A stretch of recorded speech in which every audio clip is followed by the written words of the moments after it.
ఒక్క పైసా లేనివాడు పేదవాడు కాదు. ఎలాంటి కలలు అంటే లక్ష్యం లేదా ఆశయం లేనివాడే నిజమైన పేదవాడు.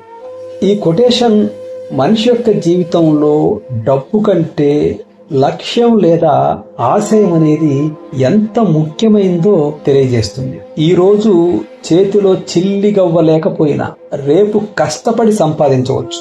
కానీ ఒక మనిషికి జీవితంలో నేను ఇది సాధించాలి లేదా ఇలా బ్రతకాలి అనే ఏ కలలు లేకపోతే అతడు మానసికంగా పేదవాడితో సమానం. భవిష్యత్తు పట్ల ఎలాంటి ఆశ లేనివాడే అసలైన దరిద్రుడు అనేది ఈ కొటేషన్ యొక్క అర్థం.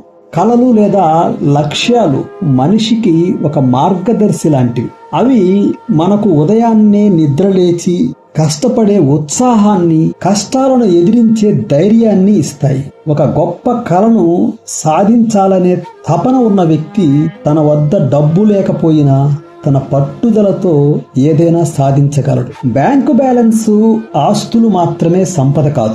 ఒక వ్యక్తికి ఎన్ని కోట్ల ఆస్తున్నా అతనికి జీవితంలో ఏదైనా సాధించాలనే ఒక లక్ష్యం లేకపోతే అతని యొక్క జీవితం శూన్యం. అదే ఒక సామాన్యుడికి గొప్ప ఆశయం ఉంటే ఆ ఆశయమే అతనికి అసలైన సంపద. కలలు కనేవాడు నిరంతరం ఒక విద్యార్థిలా నేర్చుకుంటూ ముందుకు సాగుతాడు.